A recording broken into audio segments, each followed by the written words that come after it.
అందరికీ నమస్కారం. రాష్ట్రంలో అరాచకమే లక్ష్యంగా వైసీపీ కుట్రలు చేస్తూ ఉంది. వైఎస్ఆర్ పార్టీ నాయకుడు జగన్మోహన్ రెడ్డి డైరెక్షన్లో రాష్ట్రంలో శాంతి భద్రతలకు విఘాతం కల్పించాలని, రాష్ట్రంలో ఒక కుట్రపూరితమైనటువంటి కార్యక్రమాలు చేయటానికి ఏ రకంగా పూనుకుందో ఇవాళ జరుగుతున్నటువంటి సంఘటనలే దానికి ఒక నిదర్శనం. ఇవాళ ఒక పక్క 5 సంవత్సరాలు రాష్ట్రాన్ని సర్వనాశనం చేసి, విధ్వంసాలు చేసి, రాష్ట్రాన్ని పూర్తిగా భ్రష్టు పట్టించి, రాష్ట్రంలోకి రావాలంటే భయపడే విధంగా మరి ఆ రోజు చేసినటువంటి విధానాలు చూసి ఇవాళ రాష్ట్ర ప్రజలు కూటమి ప్రభుత్వానికి అధికారాన్ని ఇస్తే, ఇవాళ కూటమి ప్రభుత్వంలో గౌరవ ముఖ్యమంత్రి చంద్రబాబు నాయుడు గారు, అటు పవన్ కళ్యాణ్ గారు ఉప ముఖ్యమంత్రిగా, యువ నాయకుడు నారా లోకేష్ గారు, యావత్ ప్రభుత్వ యంత్రాంగం, అధికారులు అందరూ కూడా నిరంతరం కష్టపడి ఈ రాష్ట్రాన్ని అన్ని విధాలా కూడా ముందుకు తీసుకెళ్ళాలి. ఈరోజు వెంటిలేషన్లో ఉన్నటువంటి పరిస్థితుల నుంచి ఇవాళ సంక్షేమ కార్యక్రమాలు అమలు చేస్తున్నారు, అటు అభివృద్ధి కార్యక్రమాలు అమలు చేస్తూ ఉన్నారు. ప్రజలు కూడా చాలా సంతోషంగా ఉన్నారు. మరి ఇలాంటి పరిస్థితుల్లో ఇవాళ కుట్రలు చేస్తున్నారు. వైసీపీ నాయకులు రాష్ట్రాన్ని రావణ కాష్టంగా చేయడానికి ప్రయత్నం చేస్తూ ఉన్నారు.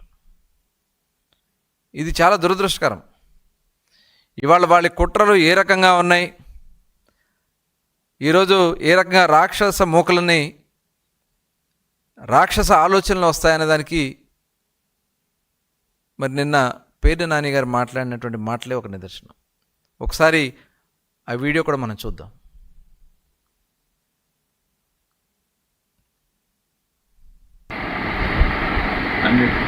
సరే, ఇప్పుడు గుడివాడలో జడ్పీ చైర్పర్సన్ ఇష్యూ, దాని ఏదైనా స్టేట్ వైడ్ ఇష్యూ కింద బీసీ లేడీల మీద అటాక్ చేశారు. తెలుగుదేశం ఎమ్మెల్యే గోండాలో ఎమ్మెల్యే డైరెక్షన్, పైనుంచి లోకేష్ డైరెక్షన్. కొంచెం గట్టిగా స్టేట్ వైడ్గా అందరితో మాట్లాడించుకొని ఏమైనా చేస్తే బాగుంటుంది. బీసీ లేడీ గౌడ క్యాస్ట్ కొద్దిగా దాన్ని అందరితో లౌడ్గా పెట్టుకొని టేకప్ చేస్తే బాగుంటుంది. అంటే ఇది లీడర్ చెప్తే కానీ మనోళ్ళు గట్టిగా రాలేదు.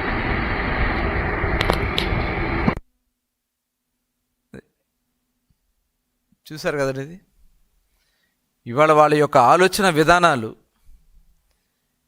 ఇవాళ వాళ్ళ కుట్రలు. ఎందుకంటే ఆ నాయకుడే ఒక దుర్మార్గమైనటువంటి ఆలోచన ఉన్నటువంటి వ్యక్తి. జగన్మోహన్ రెడ్డి ఒక దళితుడైనటువంటి ఒక వృద్ధుడిని కారుతో తొక్కించి చంపేసి రప్ప అని మాట్లాడుతూ ఉన్నాడు. ఇవాళ ఆ నాయకుడే ఆ రకంగా ప్రవర్తన చేస్తూ ఉంటే, ఇవాళ కింద ఉన్నటువంటి నాయకులు మనం చూసాం పామరు సభలో, ఇదే ఒక బియ్యం దొంగ పేర్ని నాని కన్ను కొడితే వేసేయాలంట, కన్ను కొట్టి వేసేసి పొద్దున్నే వెళ్ళి పరామర్శించాలంట. అసలు ఏంటి, ఎక్కడ పోతా ఉంది రాష్ట్రం? ఏమైపోతుంది వీళ్ళ ఆలోచన విధానాలు? అంటే ఈరోజు అధికారంలో ఉన్నప్పుడు ఇలాంటి కుట్రలే మీరు చేశారు, అధికారం పోయినా కూడా ఈ రకమైనటువంటి కుట్రలు చేసి రాష్ట్రాన్ని సర్వనాశనం చేయాలని చూస్తూ ఉన్నారు. మీరు సభ పెట్టుకోండి, దానికి ఎవరు కాదనరు. గుడివాడలో నిన్న జరిగినటువంటి సంఘటన, ఇవాళ అక్కడ కూడా బీసీ అనే ముద్రని పెట్టి అరాచకం చేయాలని ప్రయత్నం చేస్తున్నారంటే మీరు సభ పెట్టుకోండి, దానికి మేము అభ్యంతరం లేదు. సభ పేరుతో రెచ్చగొట్టే కార్యక్రమాలు చేస్తే మటుకి ఇబ్బందులు వస్తాయని చెప్పి తెలియజేస్తూ ఉన్నారు. మీరు అక్కడ కావాలని చెప్పి ఉద్దేశపూర్వకంగా ఆ జెడ్పీ చైర్పర్సన్ అక్కడ నిన్న వారు మాట్లాడినటువంటి మాటలకి తెలుగుదేశం పార్టీ వాళ్ళు అక్కడ ఏదో నిరసన తెలియజేసుకుంటా ఉంటే వాళ్ళ మధ్యకు వచ్చి రెచ్చగొట్టే కార్యక్రమాలు చేయటం, వెళ్ళిపోమని చెప్పి బతిలాడినా కూడా వెళ్లకుండా మళ్ళీ వెనక్కి వచ్చి వాళ్ళ మీద పరుష పదజాలంతో భార్యాభర్తలు ఇద్దరు మాట్లాడితే అక్కడేదో పెద్ద డ్రామా చేసి ఇంకా మహానటుల్ని మించి నటిస్తూ ఉన్నారు. మహానటులు నిజంగా చూస్తూ ఉంటే సిగ్గు అనిపిస్తూ ఉంది. అసలు వీళ్ళు ప్రవర్తనలు చూస్తూ ఉంటే సభ్య సమాజం సిగ్గుపడతా ఉంది. దీనికి మళ్ళీ బీసీ కార్డు. అసలు మీరు మనుషులేనా? అన్నం తింటున్నారా మీరు? అసలు మానవత్వం ఉందా మీకు? ఒక ఆడబిడ్డవై ఉండి నువ్వు ఈ రకమైనటువంటి ప్రవర్తనలు చేయటం మీకు ఎంతవరకు సమంజసం? నేను చూశాను గతంలో కూడా జడ్పీ సమావేశాలకు వెళ్ళినప్పుడు కూడా రెచ్చగొట్టే కార్యక్రమాలు చేస్తారు వీళ్ళు. వాళ్ళ ప్రవర్తన, ఆలోచన విధానాలు ఏ రకంగా ఉన్నాయనే దానికి నిన్న వాళ్ళు వీడియోలు మొత్తం కనబడుతున్నాయి. వాళ్ళు ఏ రకంగా ఎంత దారుణంగా బూతులు తిడతా ఉన్నారు. ఆడ మనిషి అయ్యండి కూడా మీరు ఆ రకంగా బూతులు తిట్టి రెచ్చగొట్టే కార్యక్రమాలు చేయటం ఇది నిజంగా చాలా చాలా సిగ్గుచేటు.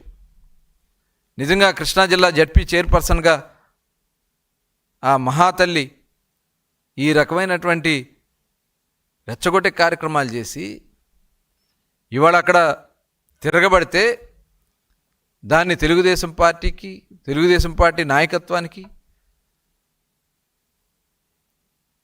ఇవాళ పేర్ని నాని గారు మాట్లాడుతున్నాడు. లోకేష్ గారు చెప్పారని చెప్పాలట అని ఆ నాయకుడితో చెప్పి రాష్ట్రం అంతా బొగ్గుమనిపించాలంట. అసలు ఏంటి వీళ్ళ ఆలోచన విధానాలు? ఇవాళ మీరు బుక్ అయిపోతున్నారు, అది గుర్తుపెట్టుకోండి. మీరు చేసినటువంటి కార్యక్రమాల వల్ల 151 నుంచి 11కు పడిపోయారు. ఇలాంటి కుట్రలు చేసే మీరు దుర్మార్గమైనటువంటి ఆలోచనలు చేసే 151 నుంచి 11కు పడిపోయినటువంటి మీ పరిస్థితులు రేపు రాష్ట్రంలో మీ జాడ కూడా లేకుండా పోతుంది. దాంట్లో ఎటువంటి అనుమానం లేదు. అది గుర్తుపెట్టుకోండి. 2019 నుంచి 2024 వరకు రాష్ట్రంలో ఉన్నటువంటి అన్ని వర్గాల్ని ఏ రకంగా మీరు దాడులు చేశారో, ఇబ్బందులు పెట్టారో ప్రతి ఒక్కరు కూడా గుండెల్లో ఉన్నాయి. అన్ని వర్గాల్లో గుండెల్లో ఉన్నాయి. ఎవరు మర్చిపోలా. అది గుర్తుపెట్టుకోండి. ఇవాళన్నీ కూడా కప్పిపుచ్చుకోవడానికి మీరేదో ఇలాంటి కార్యక్రమాలు చేసి, రెచ్చగొట్టే కార్యక్రమాలు చేసి తప్పుదారి పట్టించాలని ప్రయత్నం చేస్తాం. 2019 ఎన్నికల ముందు మీ సొంత బాబాయ్ వివేకానందరెడ్డి గారిని గొడ్డలతో నరికేసి గుండిపోటు అని చెప్పి మాయ చేయాలని ప్రయత్నం చేసి వివేకానందరెడ్డి గారి కుమార్తె ఆవిడ బయటకు వచ్చి లేదు ఇది గొడ్డలిపోటే అని చెప్పి ఆవిడ చెప్తే దాన్ని కూడా మసిపూసి మారేడుకాయ చేసి ఆ గొడ్డలి ఏదైతే మీరు హత్య చేసి దాన్ని ఎన్నికల్లో వాడుకుని, ఎన్నికల ప్రచారాల్లో వాడుకుని మా తాతని చంపేశారు, మా నాన్నని చంపేశారు, మా బాబాయిని చంపేశారని చెప్పి ముసల కన్నీరు కార్చి హత్య చేసింది మీరు, హత్య చేయించింది మీరు, ఆ హత్యని చంద్రబాబు నాయుడు గారి మీద తొయ్యాలని ప్రయత్నించింది మీరు, ఆ హత్యని గుండెపోటుగా మార్చాలని ప్రయత్నం చేసింది మీరు. అది గుండెపోటు కాదు, గొడ్డలిపోటు అని చెప్పి ఆ రోజున ఆ కుమార్తె బయటకు తీసింది. కాబట్టి ఇవాళ ఆ కేసును కూడా మాయ చేయాలని ప్రయత్నం చేసినటువంటి విధానం, దాంట్లో ఉన్నటువంటి అవినాష్ రెడ్డిని కాపాడటానికి మీరు చేసినటువంటి మీ కుట్రలు, అధికారాన్ని ఉపయోగించుకుని మీరు చేసినటువంటి ప్రయత్నాలు నిజంగా మీకు సిగ్గుండాలి. మీరు చేసినటువంటి కార్యక్రమాలకి ముఖ్యమంత్రిగా జగన్మోహన్ రెడ్డి గారు చేసినటువంటి అరాచకాలకి నిజంగా చాలా దురదృష్టకరం, చాలా బాధాకరం. ఇవాళ మీరు సభలు పెట్టుకుని ఆ సభల్లో మనుషులు లేక ఆ సభల్లో రెచ్చగొట్టే కార్యక్రమాలు చేసి జనాన్ని పోగేసుకొచ్చి అక్కడ రెచ్చగొట్టే కార్యక్రమాలు చేసి అసలు ఏం చేయాలనుకుంటున్నారు? రాష్ట్రాన్ని ఈ రాష్ట్రంలో ఉన్నటువంటి ప్రజాస్వామ్యాన్ని కూని చేయాలని చూస్తూ ఉన్నారా? అంటే ఈ రాష్ట్రం అభివృద్ధి చెందకూడదా? ఇలా కుట్రపూరితమైనటువంటి ఆలోచన చేస్తూ నరుకుతాం, చంపుతాం, మేమేమైనా చేస్తాం, తొక్కుకుంటూ పోతాం. మీరు ఈ రకంగా మాట్లాడే ఏ స్థాయికి దిగజారిపోయారో ఒకసారి మీరు గుర్తుపెట్టుకోండి. మా అందరి మీద దాడులు చేశారు, కేసులు పెట్టారు, అరెస్టులు చేశారు, జైళ్ళకు పంపారు. మీరు చేసినటువంటి కుట్రల వల్ల ఇవాళ మీరు ఏ స్థాయికి దిగబోయారో ఒకసారి గుర్తు తెచ్చుకోండి. ఇదే పరిస్థితికి ఇలాగే మీరు మాట్లాడుకుంటూ పోతే రేపు మీరు ఏమైపోతారో ఒకసారి గుర్తించుకోండి. ఇలాంటి కుట్రలు చేయటానికి, ఇలాంటి ఆలోచనలు చేయడానికి సిగ్గుండాల.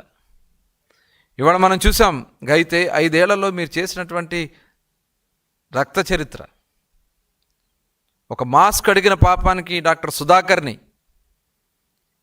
పిచ్చోడని ముద్రేసి, ఒక దళితుడైనటువంటి డాక్టర్ సుధాకర్ని, ఒక మేధావి వర్గానికి చెందినటువంటి సుధాకర్ని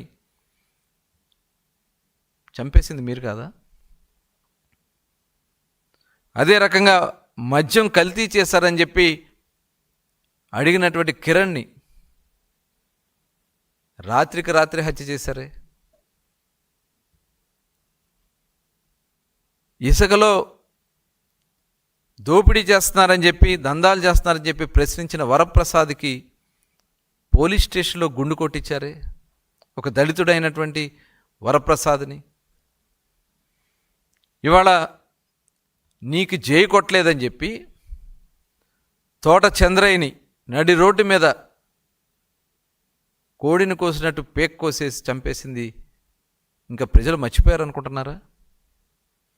అమరావతి ఆడబిడ్డలు అమరావతి కోసం, వాళ్ళకి జరుగుతున్నటువంటి అన్యాయాల కోసం పోరాడితే రక్తాలు కారేలాగా రోడ్ల మీద ఈడ్చేసినటువంటి సంఘటనలు ఇంకా మర్చిపోయారు అనుకుంటున్నారా? ఆడబిడ్డలను కూడా చూడకుండా ఎంత నీచానికి దిగారంటే వేసేలు అంటారా మీరు? మీ ఛానల్స్లో మీరు వేసేలని మాట్లాడిస్తారా? అసలు మీ ఇళ్లలో ఆడవాళ్ళు ఉన్నారనే ఇంగిత జ్ఞానం కూడా మీకు లేదా? మొన్న చూసాం నెల్లూరులో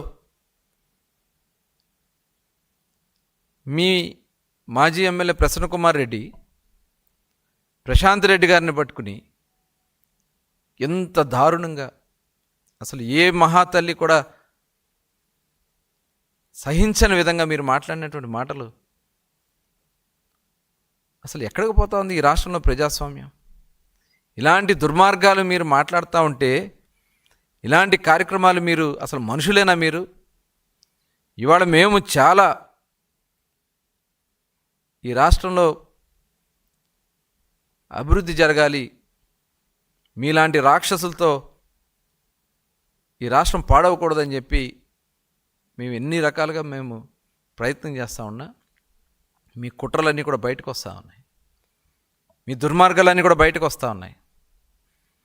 ఇవాళ ఈ సంవత్సర కాలంలో ప్రజలకు ఇచ్చినటువంటి ప్రతి హామీని కూడా నిలబెట్టుకుంటూ ఇవాళ పెన్షన్లు 64 లక్షల మందికి పెన్షన్లు, సంవత్సరానికి 35,000 కోట్ల రూపాయలు, భారతదేశంలో ఏ రాష్ట్రం కూడా ఇవ్వని విధంగా ఇవాళ అవ్వల కోసం, తాతల కోసం, వితంతువుల కోసం, వికలాంగుల కోసం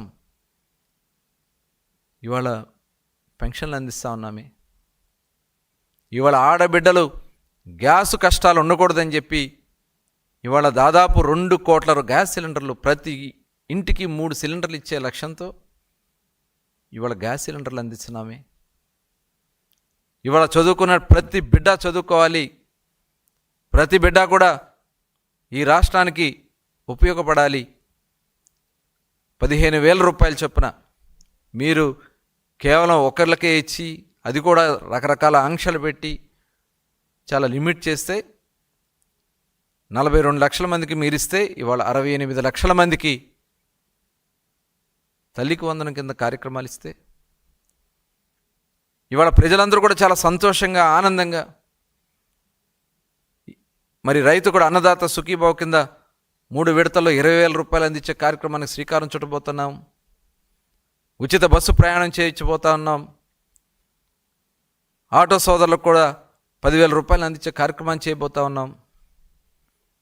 ఇన్ని మంచి కార్యక్రమాలు చేస్తూ ఈ సంవత్సర కాలంలో కష్టాలు ఇబ్బందులు ఉన్నటువంటి పరిస్థితుల నుంచి అమరావతికి డబ్బులు తీసుకొచ్చాం, పోలవరానికి డబ్బులు తీసుకొచ్చాం, కేంద్రాన్ని ఒప్పించి ఆగి తరలిపోతున్న స్టీల్ ప్లాంట్ని నిలబెట్టి ఇవాళ లాభాల్లో నడిపిస్తున్నాం. ఇన్ని మంచి కార్యక్రమాలు చేసి ప్రజలకి సుపరిపాలన తొలిగడుగు కార్యక్రమం కింద ప్రజల్లో వస్తున్నటువంటి స్పందన చూసి తట్టుకోలేక కడుపు మంటతో మీరు ఇన్ని రకాలైనటువంటి కుట్రలు చేస్తూ ఇన్ని రకాలుగా ఈ రాష్ట్రాన్ని భ్రష్టు పట్టించి కులాల్ని రెచ్చగొట్టాలి, మతాల్ని రెచ్చగొట్టాలి, ప్రాంతాలని రెచ్చగొట్టాలి, తద్వారా ఈ రాష్ట్రంలో కుట్రలు చేయడానికి అరాచకాలు చేయడానికి కుట్రలు చేస్తున్నటువంటి మీ విధానాన్ని డెఫినెట్గా ప్రశ్నిస్తాం. ఇలాంటి కార్యక్రమాలు చేసే ప్రతి ఒక్కరి మీద కూడా కఠినమైనటువంటి చర్యలు తీసుకోవాల్సినటువంటి అవసరం ఉంది. బియ్యం దొంగ 8,000 బస్తాల బియ్యం కొట్టేసి పేదవాడికి పట్టెడన్నం పెట్టడానికి సివిల్ సప్లైస్ ద్వారా గోడౌన్స్ నిలవబెడితే అక్రమంగా గోడౌన్స్ కట్టుకుని అక్రమంగా ఆ గోడౌన్స్లో బియ్యాన్ని మొత్తం కూడా కాకినాడ ద్వారా ఎక్స్పోర్ట్ చేసి షిప్పింగ్ చేస్తే పబ్లిక్గా దొరికిపోయామని చెప్పి డబ్బులు కట్టి ఒప్పుకుని ఇవాళ నువ్వు డ్రామాలు ఆడతావా? ఇవన్నీ ప్రజలు గమనించట్లేదు అనుకుంటా ఉన్నారు మీరు. ఇది చాలా చాలా అప్రజాస్వామికం. కులం పేరు పెట్టి మతం పేరు పెట్టి బీసీ కార్డు అని బీసీలను రెచ్చగొట్టండి అని చెప్పి ఇంత పబ్లిక్గా మాట్లాడుతూ ఉన్నటువంటి పరిస్థితులు ఉన్నాయంటే ఈ రాష్ట్రంలో ఇంకా ఇలాంటి కార్యక్రమాలకి స్థానం ఉండటానికి వీల్లేదు. ఎవరు రెచ్చగొట్టినా ఎవరు ఒక ఉద్దేశపూర్వక కార్యక్రమాలు చేసినా చూస్తూ మటుకు ఊరుకోం. కఠినంగా చర్యలు తీసుకుంటానికి ప్రభుత్వం సిద్ధంగా ఉందని చెప్పి తెలియజేస్తాను.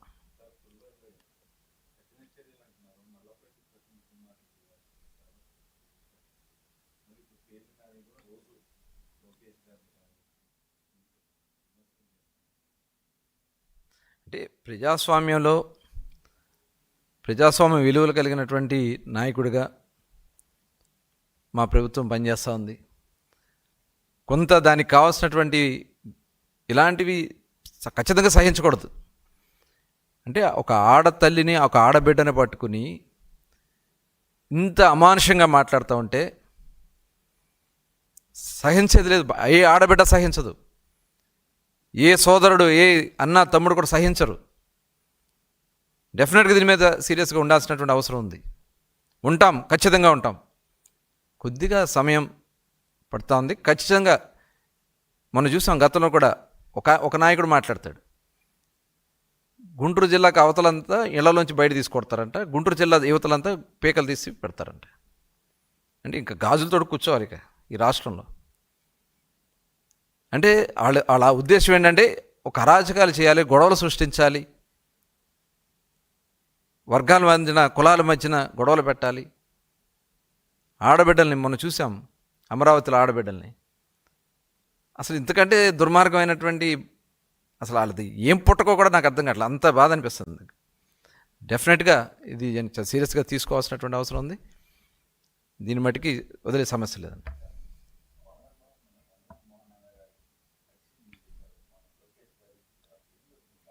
డెఫినెట్గా వీళ్ళంతా ఒక కుట్రపూరితంగా ఇలాగే ఏదో గొడవ సృష్టించాలి, అక్కడే దాని ద్వారా లబ్ధి పొందాలనే ఒక దుర్మార్గమైనటువంటి ఆలోచన. నేను ఇప్పుడు ఎస్పీ గారితో కూడా మాట్లాడటం కూడా జరిగింది. ఇమ్మీడియట్గా దీని వెనక ఎవరున్నా సరే ఎవరిని టాలరేట్ చేసి చెప్పడం జరిగింది. ఒక 1 అవర్లో మాకు ఆ నిర్ణయం చెప్పమని చెప్పడం జరిగింది.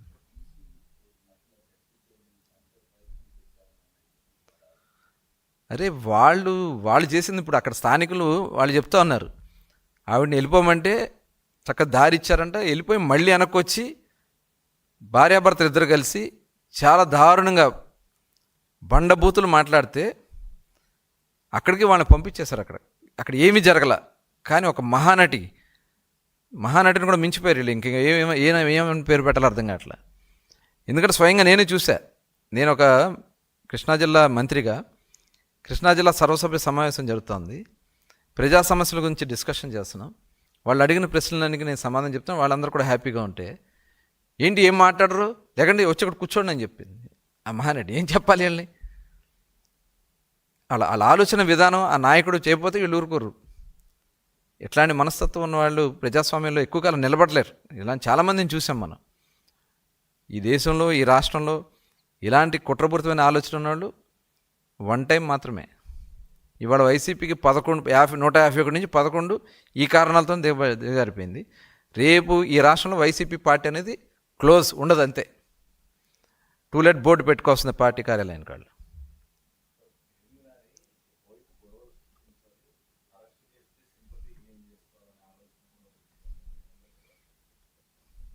దానికోసమే వాళ్ళ ఆలోచన ఏంటంటే సింపతి వస్తుంది కాబట్టి అరెస్ట్ చేసుకోండి. వీళ్ళ ఆలోచన విధానం ఏదో అనుకుంటారు. ప్రజలు అంత అమాయకులేం కాదు. ఏ కారణాల చేత వీళ్ళు అరెస్ట్ కాబడ్డారు, ఏ కారణాల చేత వీళ్ళని కుట్రలు ఎలా ఉన్నాయి వాళ్ళు మాట్లాడిన గతంలో కూడా చాలామందిని చూసాం మనం. మీడియాలో మాట్లాడిన సందర్భాలు, ఎలా మాట్లాడిన మనుషుల్ని ప్రజలు యాక్సెప్ట్ చేయరు. కొంతకాలం వాళ్ళది నడుస్తుంది, మీడియాలో చూపిస్తారు, లేకపోతే వాళ్ళ సొంత ఛానల్స్లో చూపిస్తారేమో, కానీ అది కొంతకాలం మాత్రమే. అవి ఎప్పుడు శాశ్వతంగా ఉండవు. ఏ నాయకుడు కూడా శాశ్వతంగా ఉండడు. ప్రజాస్వామ్యం పట్ల, ప్రజల యొక్క విలువల పట్ల, ప్రజా సంక్షేమం పట్ల మాట్లాడే వాళ్ళని యాక్సెప్ట్ చేస్తారు. ఇవన్నీ తాత్కాలికం. వీళ్ళు అనుకుంటా ఉన్నారు ఎక్కువ మాట్లాడితే ఎక్కువ అరెస్ట్ చేస్తే సింపతి వస్తాయి అని చెప్పి. అవన్నీ కూడా ప్రజలు డెఫినెట్గా యాక్సెప్ట్ చేయరు.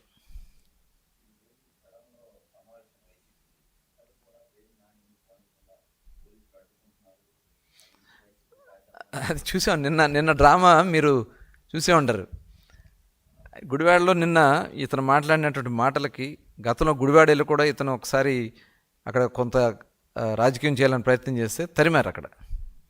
నిన్న కూడా వెళ్తే వాళ్ళు కొడతారేమని భయం వేసి ఇంట్లోనే కూర్చుని నన్ను హౌస్ అరెస్ట్ చేశారని చెప్పి డ్రామా ఆడుతాం. అది ఎందుకంటే ఏం చెప్పాలంటే భయపడి ఊరికే మైక్ ఇచ్చుకుని మాట్లాడతాం కాదు, దమ్ము ధైర్యం కూడా ఉండాలి కదా. వెళ్తానికి కూడా ధైర్యం లేక ఇంట్లో కూర్చొని నన్ను హౌస్ అరెస్ట్ చేశారని చెప్పి మీడియాని పిలిపించుకుని మాట్లాడతాం. నిన్న అది కూడా బయటపడింది. ఎస్పీ గారే చెప్పారు స్వయంగా, మేము అరెస్ట్ చేయలేదు, మేము హౌస్ అరెస్ట్లు ఎవరిని చేయలేదని చెప్పారు. మళ్ళీ నిన్న రాత్రి చూసాం ఆ కుట్ర, ఆ వీడియో. ఆయన ఇంట్లోనే స్వయంగా ఆయన ఇంట్లో మాట్లాడిన మాటలే. ఇవాళ ఇంతకంటే సిగ్గుచేటు ఇంకోటి ఉండదు. డెఫినెట్గా ప్రజలు గమనిస్తున్నారు అంతా. ఓకే అండి, థ్యాంక్ యూ.